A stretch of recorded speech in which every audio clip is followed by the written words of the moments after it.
नजर सब पर। नमस्कार, आप देख रहे हैं 10 न्यूज और मैं हूं आपके साथ बीएल मान। देश और दुनिया से जुड़ी बड़ी और जरूरी खबरों को तेज रफ्तार में लेकर आए हैं हम साफ, सटीक और प्रभावशाली अंदाज में। आइए शुरुआत करते हैं प्रमुख खबरों के सिलसिले से।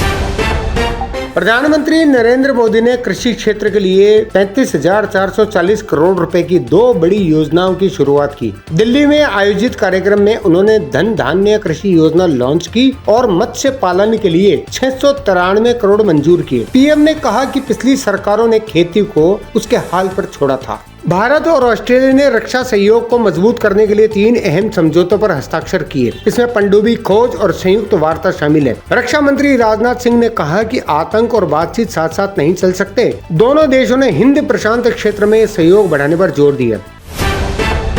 दिल्ली में अफगान विदेश मंत्री अमीर खान मुत्तकी की प्रेस कॉन्फ्रेंस में महिला पत्रकारों को बैन किया गया। तालिबान अधिकारियों ने खुद तय किया कि कौन शामिल होगा। कांग्रेस ने विरोध जताते हुए कहा कि हमारी जमीन पर महिला विरोधी भेदभाव स्वीकार्य नहीं है। इस फैसले से कूटनीतिक हलकों में नाराजगी है। अमेरिकी राष्ट्रपति डोनाल्ड ट्रंप ने चीन पर 100% नया टैरिफ लगाने की घोषणा की है, जो 1 नवंबर से लागू होगा। पहले से 30% टैरिफ के साथ अब कुल 130% शुल्क लगेगा। चीन द्वारा रेयर अर्थ मटेरियल्स के निर्यात पर नियंत्रण के जवाब में ये कदम उठाया गया है। ट्रंप ने कहा कि चीन दुनिया को बंधक बनाने की कोशिश कर रहा है। इटली की प्रधानमंत्री जॉर्जिया मेलोनी ने सार्वजनिक स्थानों पर बुर्का पहनने पर रोक लगाने के लिए बिल पेश किया है। प्रस्ताव के मुताबिक स्कूलों, दुकानों, दफ्तरों में इस्लामिक पहनावे पर जुर्माना लगाया जाएगा। मेलोनी ने कहा कि यह कदम देश की संस्कृति और सभ्यता की रक्षा के लिए जरूरी है। गाजा में युद्ध विराम के बाद इजराइल ने दक्षिण लेबनान के अल नजरिया गांव में हिजबुल्लाह ठिकानों पर हवाई हमला किया। सेना ने कहा कि वहां आतंकी ढांचे को दोबारा खड़ा करने की कोशिश चल रही है। इन हमलों में 1 व्यक्ति की मौत और 2 के घायल होने की खबर है।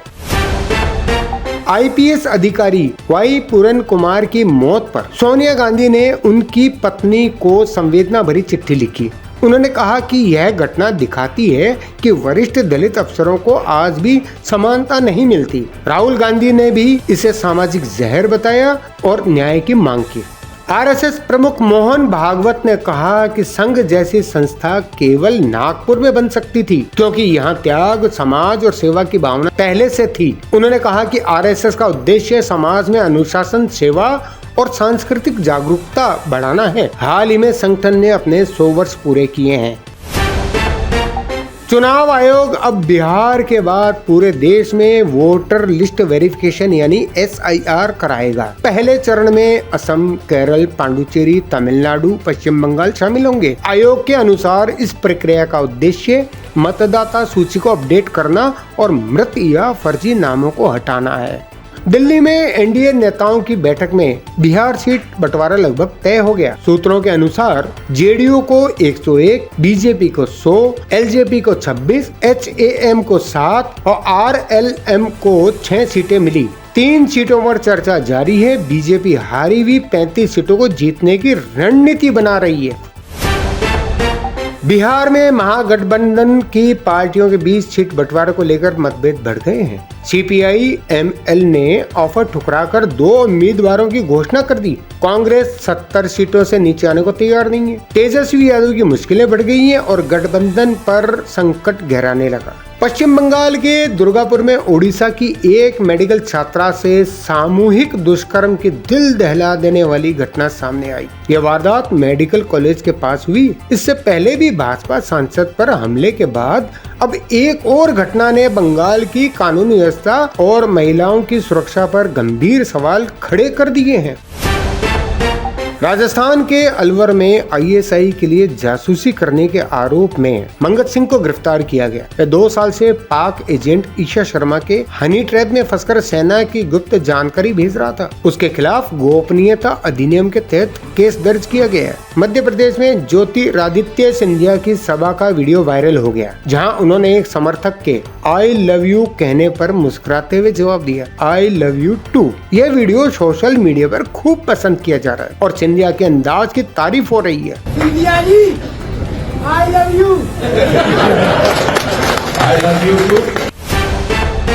पूर्व एनसीबी अधिकारी समीर वानखेड़े ने दावा किया द बेस्ट ऑफ बॉलीवुड पर मानहानि केस के बाद उन्हें और उनके परिवार को पाकिस्तान, यूएई, बांग्लादेश से धमकियां मिल रही हैं। उन्होंने कहा कि मानसिक प्रताड़ना है और पूरे परिवार को निशाना बनाया जा रहा है। 83वें जन्मदिन पर अमिताभ बच्चन ने खुद को तोहफा देते हुए अलीबाग में 6.59 करोड़ की 3 प्रॉपर्टी खरीदी। वे विराट कोहली के पड़ोसी बन गए हैं। मुंबई में उनके बंगले जलसा के बाहर फैंस ने केक काटकर, गाने गाकर और फिल्मी अंदाज में उनका जन्मदिन मनाया।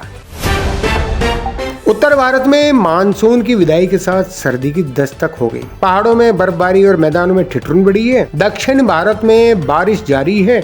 मौसम विभाग के मुताबिक अगले 3 से 4 दिनों में गुजरात, महाराष्ट्र, बिहार के कुछ हिस्सों में मानसून विदा लेगा।